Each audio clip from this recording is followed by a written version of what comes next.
Hello everyone and welcome to Crystal's Crochet Cubbyhole. And today we're going to read in our Winnie-the-Pooh, and today it's chapter 10. Okay, chapter 10, in which Christopher Robin gives Pooh a party and we say goodbye. Oh, almost sounds like it's the last chapter of the book. Oh, it might be. I've enjoyed this though. One day when the sun had come back over the forest, bringing with it the scent of May, and all the streams of the forest were tinkling happily to find themselves their own pretty shape again, and the little pools lay dreaming of the life they had seen and the big things they had done, and in the warmth and quiet of the forest, the cuckoo was trying out over his voice carefully and listening to see if he liked it, and wood pigeons were complaining gently to themselves in their lazy, comfortable way that it was the other fellow's fault. But it didn't matter very much on such a day as this. Christopher Robin whistled in a special way he had. An owl came flying out of the 100-acre wood to see what was wanted. "Owl," said Christopher Robin, "I am going to give a party."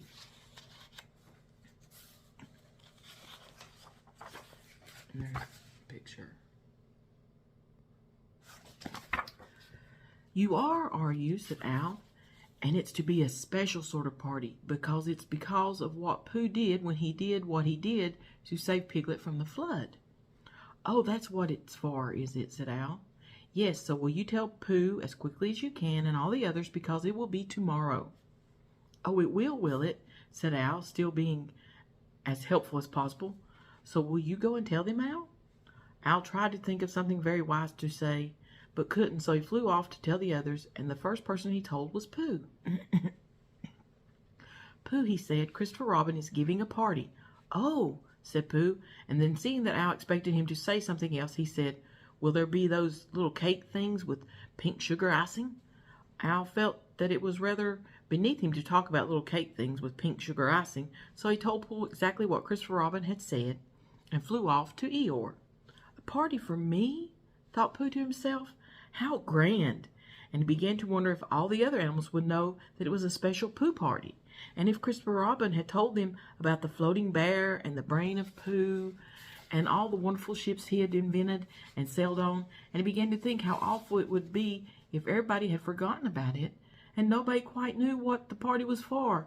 And the more he thought like this, the more the party got muddled in his mind, like a dream when nothing goes right. Sorry guys, my allergies are bothering me. And the dream began to sing itself over in his head until it became a sort of song. It was an anxious Pooh song. "Cheers to Pooh." For who? For Pooh. "Why, what did he do?" "I thought you knew. He saved his friend from a wedding. 3 cheers for Pooh." "For where?" "For Bear. He couldn't swim, but he rescued him." "He rescued who?" "Oh, listen, do. I'm talking of Pooh." "Of who?" "Of Pooh." "I'm sorry I keep forgetting. Well, Pooh was a bear of enormous brains. Just say it again.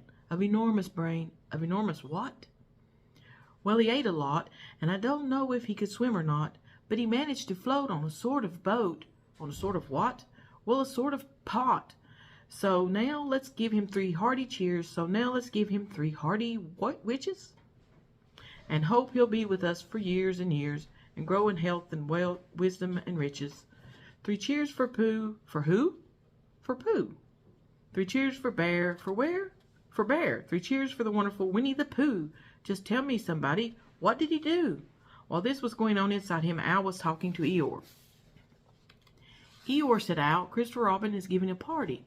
"Very interesting," said Eeyore. "I suppose they will be sending me down the odd bits which got trodden on, kind and thoughtful." "Not at all. Don't mention it." "There is an invitation for you." "What's that? Like an invitation?"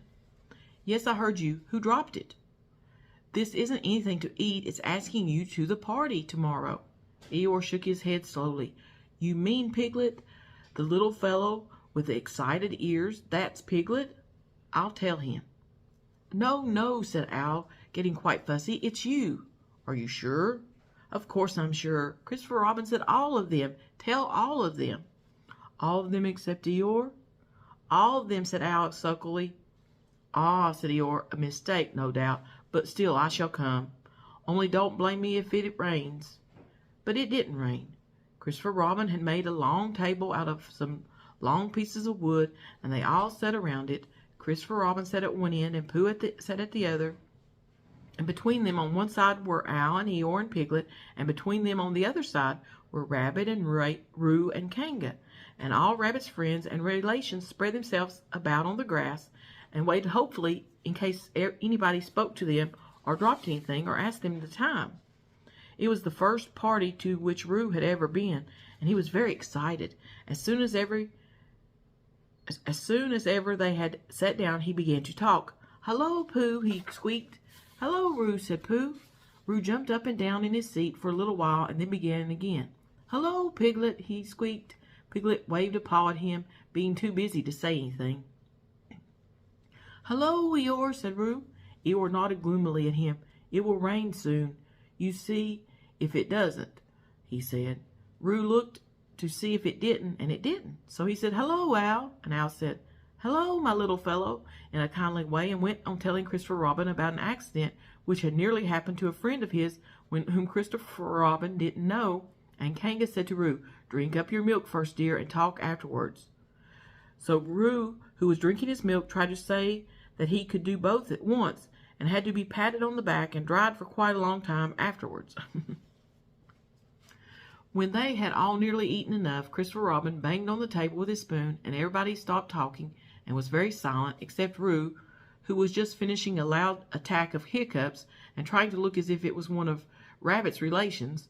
"This party," said Christopher Robin, "is a party because of what someone did. And we all know who it was, and it's his party because of what he did, and I've got a present for him, and here it is."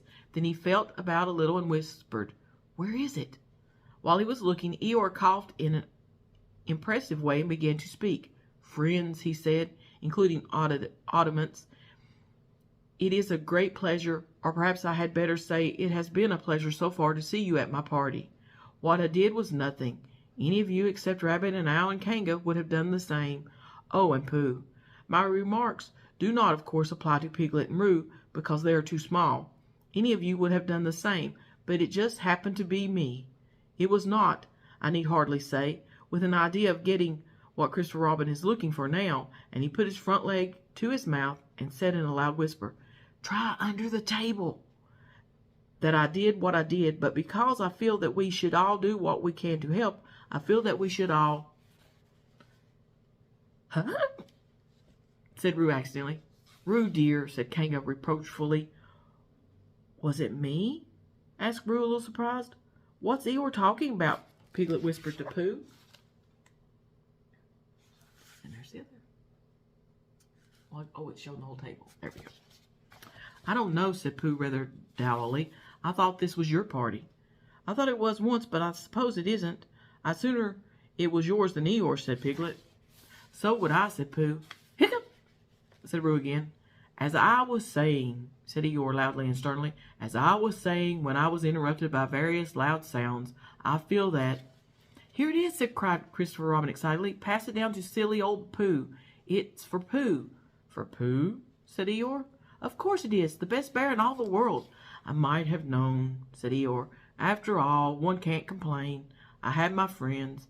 Somebody spoke to me only yesterday, and was it last week or the week before that Rabbit bumped into me and said, 'Bother, the social round, always something going on.' Nobody was listening, for they were all saying, 'Open it, Pooh. What is it, Pooh? I know what it is. No, you don't,' and other helpful remarks of this sort. And of course Pooh was opening it as quickly as he ever could, but without cutting the string, because you never know when a bit of string might be useful. At last it was undone. When Pooh saw what it was, he nearly fell down. He was so pleased. It was a special pencil case. There were pencils in it marked B for Bear, and pencils marked HB for Helping Bear, and pencils marked BB for Brave Bear. There was a knife for sharpening the pencils, and India rubber for rubbering out anything which you had spelt wrong, and a ruler for ruling lines for the words to walk on, and inches marked on the ruler in case you wanted to know how many inches anything was, and blue pencils and red pencils and green pencils for saying special things in blue and red and green, and all these lovely things were in little pockets of their own in a special case which shut with a click when you clicked it. and they were all for Pooh. "Oh," said Pooh. "Oh, Pooh," said everybody except Eeyore. "Thank you," growled Pooh, but Eeyore was saying to himself, "This writing business, pencils and whatnot, overrated if you ask me, silly stuff, nothing in it." Later on, when they had all said goodbye and thank you to Christopher Robin, Pooh and Piglet walked home thoughtfully together in a golden evening, and for a long time they were silent. "When you wake up in the morning, Pooh," said Piglet at last, "what's the first thing you say to yourself?" "What's for breakfast?" said Pooh. "What do you say, Piglet?" "I say, I wonder what's going to happen exciting today," said Piglet. Pooh nodded thoughtfully. "It's the same thing," he said. "And what did happen?" asked Christopher Robin. "When?" "Next morning. I don't know." "Could you think and tell me and Pooh something?" "If you wanted it very much." "Pooh does," said Christopher Robin. He gave a deep sigh, picked up his bear by the leg, and walked up to the door, trailing Winnie-the-Pooh behind him. At the door he turned and said, "Coming to see me have my bath?" "I might," I said. "Was Pooh's pencil case any better than mine?" "It was just the same," I said. He nodded and went out, and in a moment I heard Winnie-the-Pooh bump, bump, bump, going up the stairs behind him. And that's the end of the book. So we've finished our Winnie-the-Pooh book. I hope you've enjoyed the chapters and the reading. Love you guys and appreciate you. And I'll try to have to find another book to read. This was fun. I love you. Bye for now from Crystal's Crochet Cubbyhole.